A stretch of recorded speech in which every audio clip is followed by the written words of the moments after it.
Caranya gimana? Biar dunianya itu berdatangan. Mau ini larang lagi. Mau ndak? Wani piro? Ini mahal. Dunia menghampiri, dunia berdatangan, dunia berdatangan. Dunia ini macam-macam loh. Dunia ini macam-macam. Nah, ini kalau saya jelaskan lebih lanjut, jangan, nanti sesi khusus ya. Dunia itu macam-macam, itu sesi khusus, clue-nya begitu. Tapi dunia akan berdatangan. Duit itu cuma bagian, salah satu bagian dunia. Salah satu bagian dunia. Dunia itu macam-macam. Nah, kita sudah dikasih resepnya oleh Kanjeng Nabi Muhammad SAW.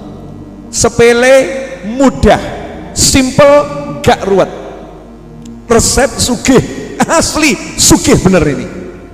Mau ndak? Ini saya begitu mengkampanyekan cara sugih ini, karena saya udah capek dikelui orang-orang melarat. Beb, hidup kok seperti ini ya Beb. Beb, kepala saya udah hampir pecah Beb, pusing Beb, cari duit kok begini ya Beb ya.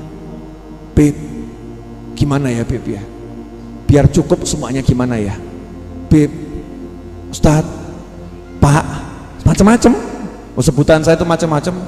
Kadang dipanggil Pak, kadang dipanggil Beb, kadang dipanggil Ustadz. Jarang yang manggil Mas. Mas, wah lara, wah. Itu kalau ada yang manggil Mas tak kasih hadiah itu. Jarang yang ada ya. Beb, Ustadz, Pak. Beb, Ustadz, Pak. Saya nunggu-nunggu Mas, gak ketemu. Ya gak ketemu. Oke. Qala sallallahu alaihi wasallam, man kanatil akhiratu hammahu, barang siapa yang akhirat menjadi hamnya, semangatnya, tujuannya, cita-citanya. Selesai. Kuncinya di situ. Kita lanjutkan hadisnya nanti. Ini kalau dilanjutkan nanti nggak mudeng. Paham ini dulu. Sorry ya, jujur. Cita-cita kita, cita-cita Anda selama ini akhirat atau punya dunia? Jangan gaya jujur atau jujur. Contoh ya, kerja di pagi hari, pulang di malam hari, selama setahun, di kepalanya itu apa yang ada? Duit atau duit? Duit atau uang? Uang atau money? Money atau harta? Harta. Buat apa? Punya A, punya B, punya C, punya D sampai Z, betul? Punya E to Z, punya A sampai Z, benar begitu?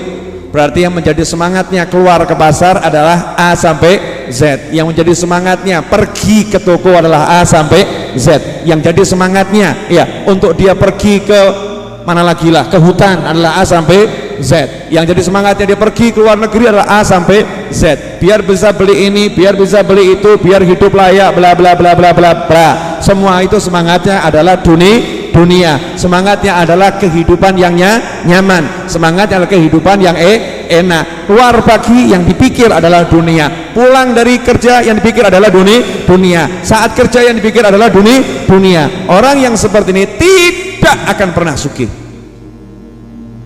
Tidak akan pernah sugih. Tapi lain kalau orang yang hammuhu, tujuannya, cita-citanya, hasratnya, semangat hidupnya akhirat. Masya Allah, pagi-pagi udah ngomong sama istrinya, tahun depan haji yuk. Istrinya ngomong, duit itu ganti, uang dari mana, daftar aja belum, tahun depan haji. Suami yang jawab, jangan kamu batasi kuasa ilahi dengan pikiranmu sendiri. Weh, istrinya nanya, kamu kok pinter ngomong, dapat dari mana? Jawabannya YouTube Habib Novel. Wah, ternyata copy paste. Masya Allah, udah semangatnya lain. Semangatnya tahun depan berangkat haji. Terus ngomong sama istrinya, berhubung tahun depan itu masih jauh, sekarang saja kita melakukan sesuatu yang lebih dari haji. Apa itu Mas? Ya, menyenangkan orang tua. Yuk kita berangkat kantor, kerja, mampir rumah bapak ibu, sungkem cium tangan. ridhonya Allah. Wah nikmat, mangkat kantor diridhoi Allah. Yuk dek, ayo siap mas, masya Allah. Jadi berangkat kantor semangatnya akhirat. Mirip jenengan? Mirip. Semangatnya akhirat.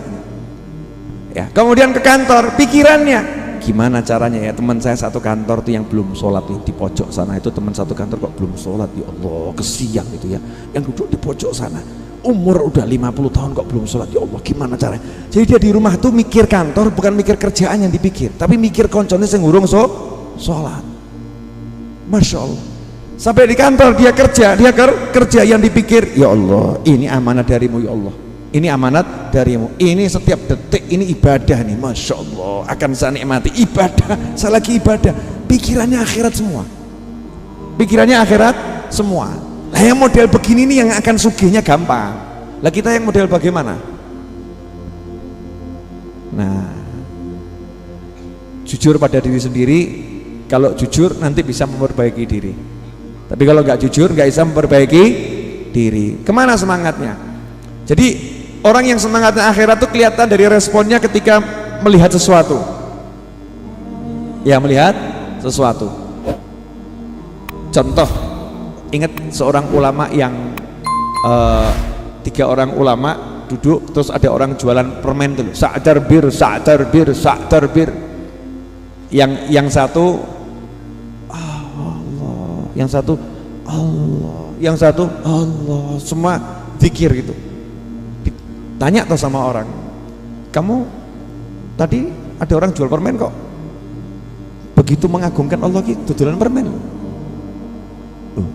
Saya tuh dengar begini kalimatnya dia tadi, is'atara birri, karena ulama yang nomor 1 baru sergep-sergepnya ibadah, semangat-semangatnya ibadah. Is'atara birri, berusahalah kamu akan melihat kebaikanku, kata Allah begitu. Jadi saya mau sungguh-sungguh ibadah di sini. Padahal sa'tar bir. Yang satu dengarnya ya saufa tara birri, sudah ahli ibadah, sebentar lagi kamu akan melihat kebaikanku. Nah, yang satu sudah ibadah puluhan tahun, sudah nyampe ke ridhonya Allah Subhanahu wa ta'ala, dengarnya lain, ma'ausa birri, betapa luas kebaikannya Allah Ta'ala, lagi merasakan nikmatnya kebaikannya Allah Ta'ala. Tiga manusia ini dengar orang jual permen itu langsung akhirat. Nah kalau jenengan dengar orang jual permen, akhirat atau mulut? Yang mana ini? Contoh ya, dengar orang jual, ya dengar orang jual roti, kepala kita langsung meses coklat, selai kacang, ya, selai nanas, kopi atau teh, ya. Kemudian di pinggir kolam renang, seruput, celup, enak. Kita, lah ini makom al-gragasu. Kepala kita masih kepala geragas, pengen makan, ya pengen makan. Beda kalau orang yang udah makomnya tuh hamnya akhirat, roti, langsung, ya Allah jam segini bapak ini masih jualan roti, ya laku ndak rotinya, dia kalau pulang nggak bawa uang buat keluarganya kesian, kira-kira cukup ndak nih hasil jual rotinya dari tadi nih untuk jadi bayar modalnya, cukup atau tidak? Langsung bapak roti, beli 10, bukan untuk dimakan, pikirannya apa? Pengen nolong orang tersebut. Anda yang mana?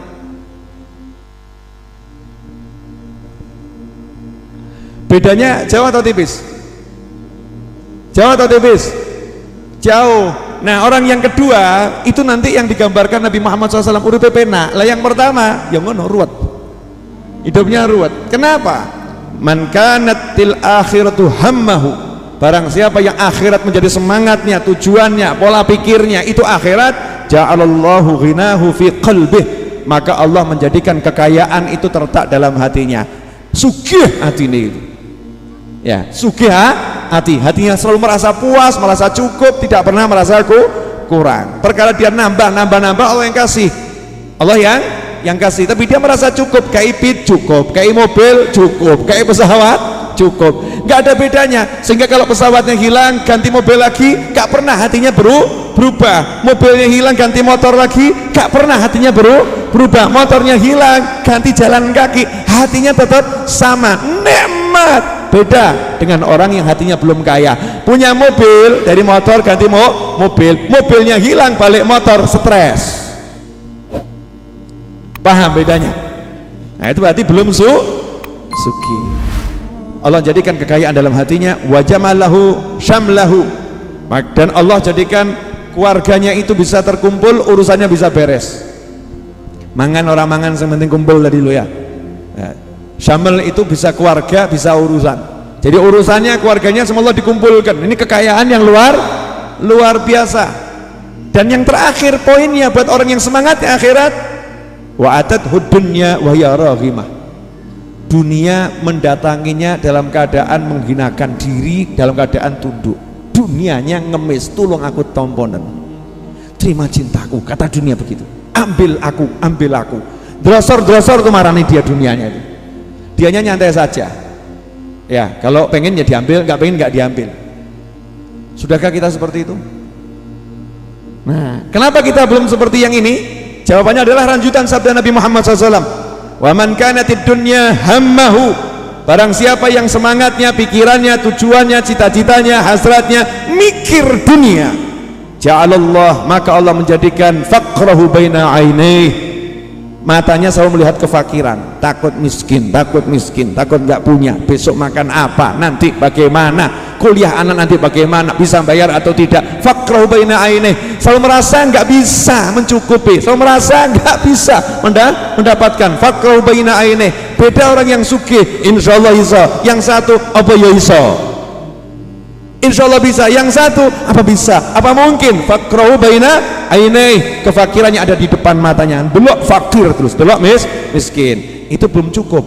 Wa farraqa alaihi syamlahu, dan Allah mencerai-beraikan keluarganya, mencerai-beraikan urusannya, ngurusi apapun berantakan ya, ngurusi apapun berantakan. Kalau kita merasakan seperti itu, solusinya bukan manggil pakar-pakar, tolong ini perbaiki perusahaan saya, tolong perbaiki usaha saya, tolong ganti nama pabrik saya, bukan itu solusinya. Solusinya hatimu kemana, hatimu kemana.